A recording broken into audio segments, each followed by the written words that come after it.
they'll all go, oh, we should subscribe to him. He might react to my stuff. You know, all Jimmy Carr and you know, Frankie Boyle and all those other comedians will all go, oh, Stewart Lee, we love Stewart Lee because he's our comedian friend. I hope Blind Tube Bear watches my stuff. That would be really good. What do you like about Marilyn? She was so beautiful. She could have had any man she wanted, and she pretty much did. Except for Montgomery Clift, because he was a homo. What's up, YouTube? Hello, how are you doing? I'm doing something a bit different here, which is very exciting. So, you know, if you meet your idols, you know, it could be a disappointment, and I think that's how Stewart Lee felt when he met me. He didn't look that impressed, to be honest. So yes, I met Stewart Lee. Oh, amazing. I only spoke to him for a bit after the gig, which I went to on Saturday.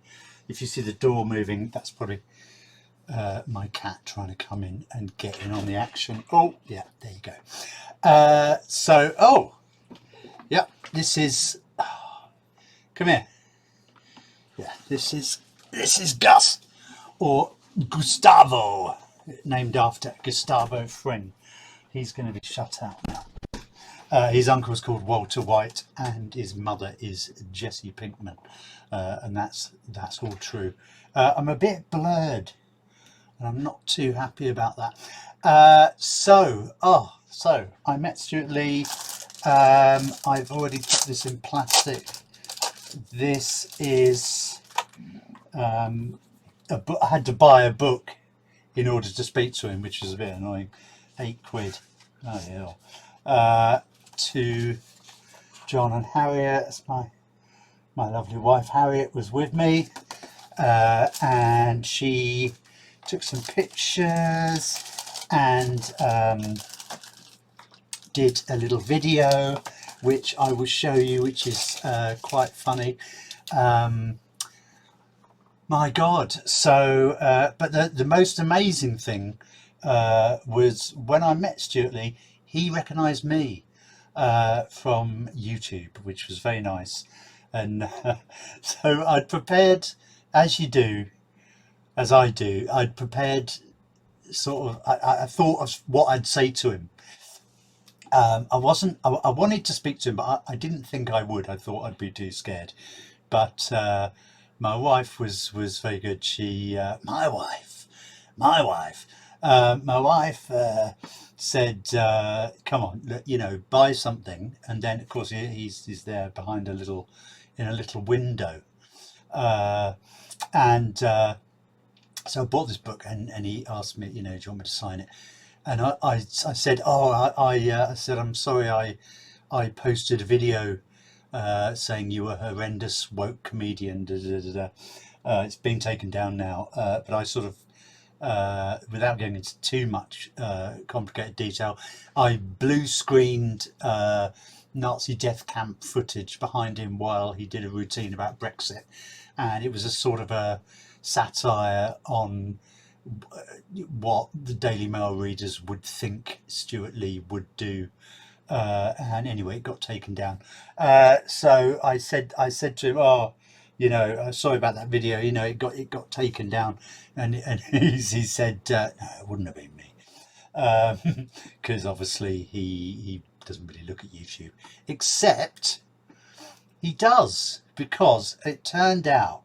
So I said hi, and I made my funny comment, which he didn't really get, I don't think. And then he looked at me and he said, "Oh yeah, you're the guy who does the reactions to me." And so he said his son, who's probably, you know, one of these young people that they have now. His son had introduced him to YouTube, and he told me that he's just made his own channel you know, not in his name, obviously, but he's just sort of, you know, made an account, I guess, so he can comment on things and whatever. And yeah, so I mean, hopefully I'll get a subscription from Stu, you know, if that's all right, mate, please, my new friend. So yeah, very exciting. He was very nice. He was exactly how I imagine he would be, really. I've seen lots of interviews with him, obviously. Obviously I've seen him on stage, but I didn't expect him to be, you know, talking about rotisserie chickens or anything like that. But no, he was very much, oh yeah, and he was telling me about the algorithm. He said there's interesting stuff on YouTube, but you get buried in the algorithm, you know, under all the, you know, cats and I mean, he didn't say this, but I'm saying this, you know, and footage of people falling into holes and things. Yeah, so quite amazing. So I've got my signed book. I've got pictures of me and him, and you know, I'll dine out on this for probably for years to come. So I hope that I did say to him as I left, as a joke, I sort of, I mean, obviously as a joke, I said, I hope you'll mention my channel every night when you're on stage. And he didn't really say much to that. I don't think he will. I think it's unlikely, you know. I mean, hopefully, maybe he will now and again mention me, having met me, because he probably doesn't meet that many people, apart from all the ones he meets after every gig he does. But I think I will stand out in his mind as probably one of the most interesting that he's ever met. No, honestly, it was strange. You'll see by the pictures that we're just having a conversation. I wasn't really starstruck at all because, as I say, he was exactly, you know, oh, I've seen you, he said, I've seen you on YouTube. He said like that, you know, in that voice, that ridiculous Brummy accent. And then he spilt some Bovril down himself, which was quite funny. I also should talk about his act, of course. Is very, I found it, you know, extremely interesting, very funny, obviously. But it was very interesting because he talked about last year how he runs stuff in at the Leicester Square Theatre, and of course he does a whole bit in, I'm so out of focus, I don't know what's going on.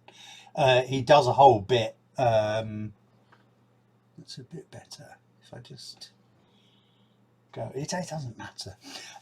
He does a whole bit about the Leicester Square Theatre and how he you know, he got chased by the security of Dave Chappelle, isn't it, I think. So it was quite good actually being there. But I was interested to see how he does, you know, because obviously the show isn't fully formed. That's why he sort of runs it in. He has material, and I've heard him talk about this, and I guess it's the same for all comedians to some extent, that, you know, you write material, then you go on stage, you do it, you see how the audience react, you get ideas on the spot, you improvise a little bit, and obviously by the time you see a filmed version, you know, like the BBC version of it that's filmed in, well, the last one was in York, it's sort of honed into this, you know, polished sort of performance. And yeah, it was very interesting. I mean, it felt like it didn't feel like he had a huge amount of new material. It felt like about 45 minutes of new material, I'd say, which I suppose is about right, because he says he writes about an hour of new material every year that he tours. But I mean, the new stuff was very funny, and the stuff about the one of my favourite line, I think, is you just keep your head down. There's a fuck of a lot of money in this. which I won't give you any context for because I don't want to give away obviously anything that he does. But the new stuff is very, very good. He started with some with something he did back in 1989, and that was quite. I love that because I mean I'm such an anorak sort of Stewart Lee fanatic that I knew all the jokes when he started. He did the thing about the guy coming to his door and saying the answer is Jesus, what is the question? And I know that routine very well, so I knew exactly. It's like the Jesus Sandlaw. What is it? The founder of a religion, you know, born into that Jesus, and what's the other one? The Jesus lizard. So yeah, very funny, very good. Yeah, so amazing, really. I just hope that this will translate into me getting views somehow. I don't know how. Maybe if Stewart Lee tells all his friends about my channel, all his funny comedian friends, you know, maybe they'll all go, oh, we should subscribe to him, he might react to my stuff, you know, all Jimmy Carr and you know, Frankie Boyle and all those other comedians will all go, oh, Stewart Lee, we love Stewart Lee because he's our comedian friend. I hope Blind Tube Bear watches my stuff. That would be really good. I really hope that happens, but it obviously it won't. But yeah, great. I met my idol. He was very nice, and he recognised me, and that is quite incredible. He could have been pretending, but I try not to think about that. But no, I don't think he was. He seemed. It was quite funny as well in the video. I'll show you the video at the end. He obviously he was meant. It's only 10 seconds long, but he said Twitter instead of YouTube, although clearly he meant YouTube, but he was saying Twitter, which was quite funny because that's exactly the sort of thing I would do. Get all sort of you know, get my words mixed up like I do when I do YouTube videos, strangely enough. So yeah, there you go. Thank you. Thanks for watching. I hope this has been interesting to some extent. I mean, it's funny because I have a recurring dream.